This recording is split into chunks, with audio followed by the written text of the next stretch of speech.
ঢাকা থেকে ডারউইন যাওয়ার পথে আমাদের 12 ঘন্টা লেওভার ছিল। তো আমরা চিন্তা করতেছিলাম যে আসলে সিঙ্গাপুরে ওটা কীভাবে আমরা সময় কাটাবো। আমরা এখানে নেমেছি ভোর 6টায়। তো নামার পরে এখানে শুরুতেই একটা সুভেনিয়ার শপ এবং এখানে বিভিন্ন চকলেট ছিল, আরও অনেক কিছু ছিল ছোট ছোট। তো আমরা ভাবতেছিলাম যে কীভাবে সময় কাটাবো, দেখা যাক। এবং আমরা ফার্স্ট টার্মিনালে নেমেছিলাম। এখানে অনেকগুলো ব্র্যান্ডেড শপ ছিল নিচতলায় না, ঠিক এটা দোতলা ছিল। আর নিচতলায় তো ইমিগ্রেন্ট পার করে যাওয়াই যায়। আর এখানে এই যে এগুলো অ্যাকোরিয়াম ছিল, অ্যাকোরিয়ামের পানিগুলো এত পরিষ্কার। আমাদের দেশের যে কোনো দোকানের অ্যাকোরিয়াম এত পরিষ্কারের পানি থাকে না। তো এখানে অনেক গ্যাজেটের দোকান ছিল, মানে অনেক অনেক দোকান ছিল, কফি দোকান, গ্যাজেটের দোকান, বিভিন্ন ধরনের ব্র্যান্ডের দোকান। তো আমরা ওইটা দেখে আর এটা 3 তলায় ছিল হচ্ছে হোটেলগুলো। আমরা এটার হোটেলগুলোতে যাই নাই, আমরা একটু জাস্ট দেখে একখানে বসছি। আর দেখি এই হচ্ছে রোবট সাহেব, ইনি একটু পরপর কার্পেট পরিষ্কার করতেছে। তো তারপর আমরা একটা 7-11-এ গেছি, ওখানে একটু খাবার খুঁজতেছিলাম। আমরা একটা খাবার নিয়েছি, দেখতে সুন্দর হলেও মানে এটা একটু আকর্ষণ হলো, খেতে একদমই ভালো ছিল না, মানে আমি খেতে পারি নাই, আমার টেস্ট বাডের সাথে যায় না।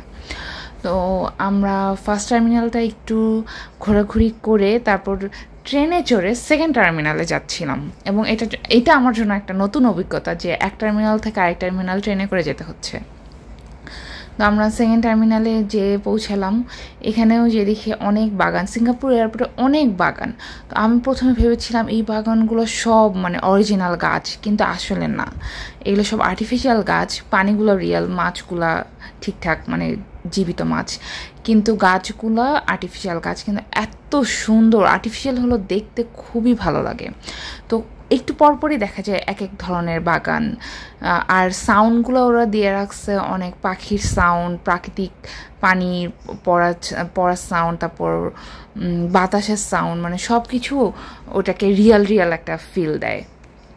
এটাকে দেখে মনে হচ্ছে যে উপরে একটা পুকুর, আমরা নিচ থেকে একটা পুকুর দেখতেছি, এরকম একটা অবস্থা। তো খুবই সুন্দর ছিল সিঙ্গাপুর এয়ারপোর্টটা। আর এই যে আকাশ, এখানে আবার আকাশে পাখি উঠছে। পরে আমরা হাঁটাহাঁটি করে এর মাঝখানে আমরা একটু রেস্টও নিয়েছি, একটু কিছুক্ষণ ঘুম দিয়েছি। তারপর ক্ষুধা লাগছে যে একখানে গেলাম যে কোথায় খেতে পারি। তো এটার সাইডে কনস্ট্রাকশন হচ্ছিল, এখান থেকে আমরা একটু স্যান্ডউইচ নিয়ে খাই। বাট স্যান্ডউইচটা দাম দিয়েও খেতে আসলে মজা ছিল না। আর এখানে এই পশু পাখি ছিল বাচ্চাদের জন্য। তো এইটা একটা কথা যে আমি আসলে প্লেনে উঠতে থেকে আমার কোনো খাবারই রুচির সাথে যাচ্ছিল না, এটা নিয়ে আমার একটু সমস্যাই হচ্ছিল। তো সেকেন্ড টার্মিনালটা আমরা অনেকভাবে ঘুরে দেখলাম এবং আমরা তৃতীয় তলা থেকে যখন দ্বিতীয় তলা দেখতেছিলাম আরও সুন্দর লাগতেছিল এই বাগানগুলো উপর থেকে দেখতে। সব কিছু অনেক অনেক সুন্দর ছিল, বাগানগুলো নিচ থেকে দেখতেও যত সুন্দর।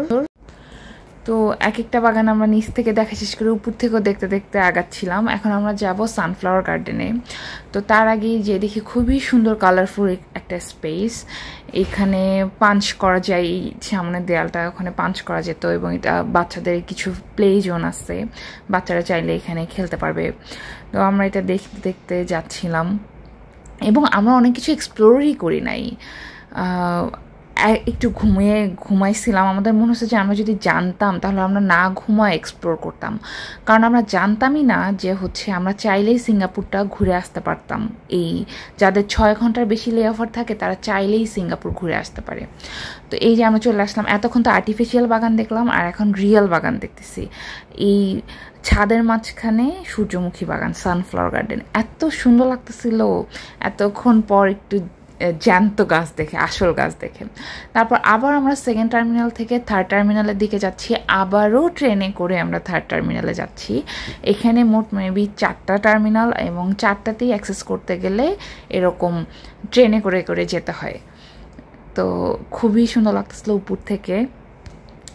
আর হ্যাঁ, আমি যেটা বলতেছিলাম যে আমরা চাইলে আসলে মানে না, আমরা যদি আগের থেকে জানতাম তাহলে আমরা সিঙ্গাপুরটা একটা ঘুরে আসতে পারতাম, যেটা আমাদের মিস হয়ে গেছে এবং এটা খুবই আফসোসের ব্যাপার। তো আমরা থার্ড টার্মিনালে পৌঁছে গেছি, এখান থেকে ওই যে সেকেন্ড টার্মিনালটা দেখা যাচ্ছে। আর এক একটা টার্মিনাল এক এক রকম সুন্দর, মানে অন্যরকম সুন্দর। তো এখন আমরা 3য় টার্মিনালে নামলাম, নেমে এখানে সিঙ্গাপুর 60 লেখা, তারপর উপর থেকে যে নিচে যারা আর মানে সিঙ্গাপুরের ভিতর যাবে তারা এখান থেকে নেমে সরাসরি বের হয়ে যাবে ইমিগ্রেশন পার করে। তারপর আমরা হাঁটতে হাঁটতে এখানে ছিল যে আমরা এখানে ফ্রিতে একটা চেয়ার থাকে, ওখানে শুয়ে রেস্ট নেওয়া যায়, এখানে মাসাজ মেশিন আছে। তো মাসাজ মেশিনে টাকা দিয়ে করতে হবে, কিন্তু ওই চেয়ারগুলোয় ঘুমানোটা ফ্রি ছিল, কিন্তু আমরা এটা জানতাম না, আমরা দেখা গেছে যে নিচে শুয়ে ঘুমাই ফেলছিলাম। তো এইখানে আমরা ঘোরাঘুরি করলাম, পরে আমরা ক্ষুধা লাগছে, ভাবলাম একটু কফি টফি খাই। আমরা এখানে একটা ভালো জিনিস হয়েছে যে আমরা কফি নিছিলাম 2টা, কিন্তু আমাদের আরও 2টা কফি ফ্রি দিয়েছিল, তো এটা আমার মনটা অনেক খুশি করে দিয়েছিল। তারপর আমরা গেলাম বাটারফ্লাই গার্ডেন, এটা তো আরও সুন্দর, এতগুলো প্রজাপতি একসাথে আর এত এত ভ্যারিয়েশন ছিল প্রজাপতির, খুবই সুন্দর একটা জায়গা ছিল।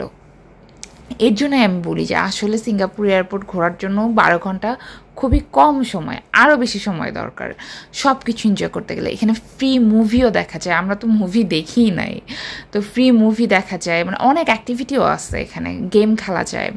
এই যে অনেক ধরনের প্রজাপতি এই গার্ডেনে, এত সুন্দর, আর এগুলো সব রিয়েল গাছ, আর প্রজাপতিগুলো তো সত্যিকারই প্রজাপতি, অনেক অনেক ভ্যারিয়েশনের প্রজাপতি, আর প্রজাপতির জন্য অনেক সুন্দর সুন্দর করে ওরা ডিজাইন করে রাখছে যাতে প্রজাপতিগুলো কমফোর্টেবল হয় আর মানুষ দেখেও চোখের শান্তি হয়।